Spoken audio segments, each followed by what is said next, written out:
2014, binomba ng Israel ang Palestine.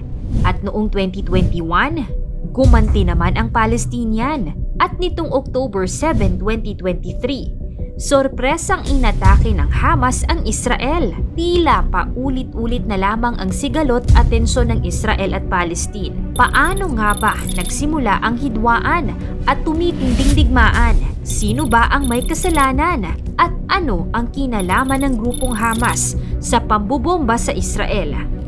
Yan ang ating aalamin.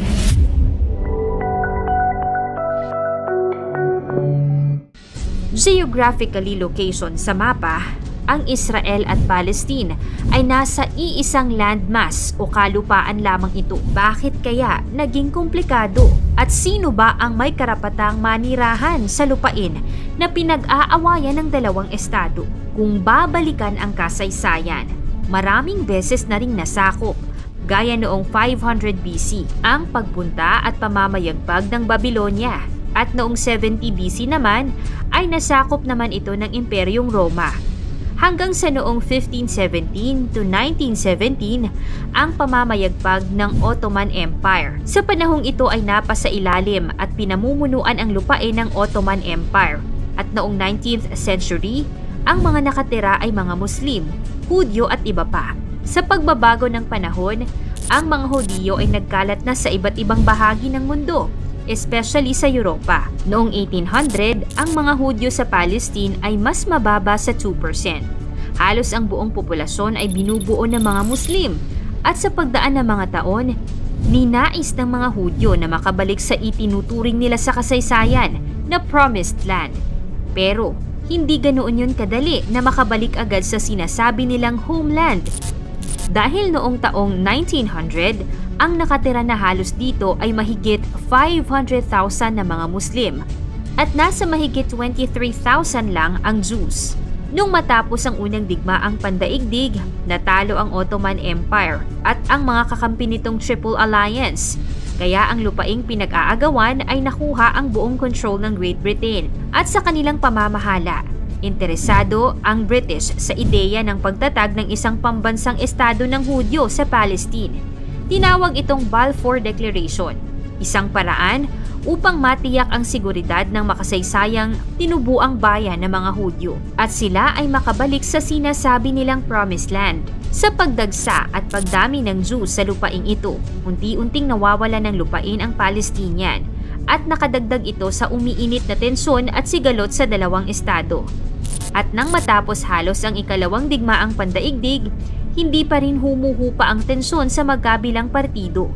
Umalis na ang Great Britain sa lupain, kaya naiwan ang responsibilidad sa United Nations, na nooy kabubuo pa lang dahil hindi naging mabisa ang League of Nations dahil nagkaroon ng World War II. Kaya noong taong 1947, nagpasya ang UN sa bisa ng Resolution 181 na baguhin ang mapa at nagsasaad na paghiwalayin at hatiin ang Israel at Palestine. Kaya unti-unti nang nababago ang heograpiya ng dalawang estado. Pero dahil ang dalawang partido ay mayroon pa ring paniniwala at paninindigan sa kani-kanilang teritoryo at hindi naging masaya ang Palestinian sa hatian, nagresulta ito ng kabi-kabilang mga digmaan sa pagitan ng Israel at Palestine. At mas lalong tumindi ang tensyon at digmaan noong 1948 na kung tawagin ay Arab-Israeli War, digmaan sa pagitan ng mga Arab at Israel.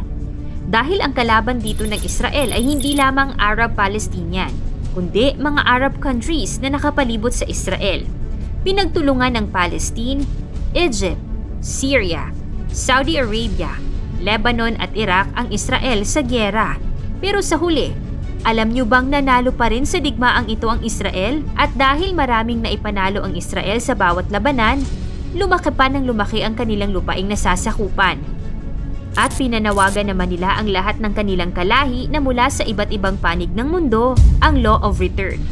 Kaya kung titingnan noong 1948, ang populasyon ng mga Hudyo ay wala pang 1 milyon or nasa 800,000 lamang. Pero nitong 2023, nasa 9.3 million na ang naninirahan dito.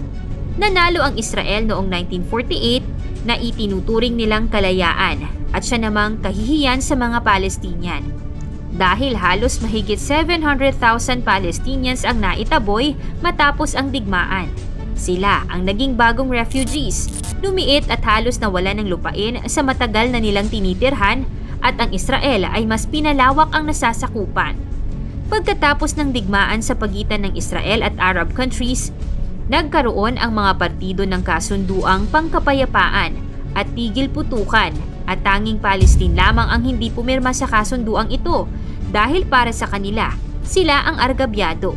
Sa katunayan pa nga, noong 1967, pumutok ulit ang digmaan sa dalawang estadong ito ng Israel-Palestine Six-Day War at dahil nanalo ulit ang Israel, tuluyan ang nakuha ang malaking bahagi ng lupain ng Israel. Ito ang Gaza Strip at West Bank sa Sea Map of Palestine 1947 and 1967. Nang matapos ang digmaan, sinimulan ng Israel ang kanilang Israeli settlement sa Gaza Strip at West Bank. At sa mga sumunod na mga taon ay hindi na nahinto ang tila walang katapusang digmaan sa pagitan ng dalawang partido. Dahil naganap naman ang First Intifada noong 1987-1993 kung saan nag-alsa ng bayolenteng hakbang ang mga Arab Palestinians at marami ding nasawi sa sigalot na ito. At dahil sa tumitinding galit ng mga Palestinians sa mga Israeli sa panahon ding ito, nabuo ang Hamas o ang Palestinians Islamist Political Organizations at Militant Group, isang grupo kung saan namamahala sa Gaza Strip na matindi ang galit sa Israel. At noong 1993, sa kauna-unahang pagkakataon, nagkaroon ng agreement sa pagitan ng Israeli at Palestinian leader. Ang parehong partido ay nagnanais na itigil na ang matagal ng conflict sa dalawang partido. Pero ito ay ginulo ng Hamas sa pamamagitan ng suicide bombing. Noong 2005, umalis ang Israel sa Gaza Strip at agad naman itong inukupan ng Hamas.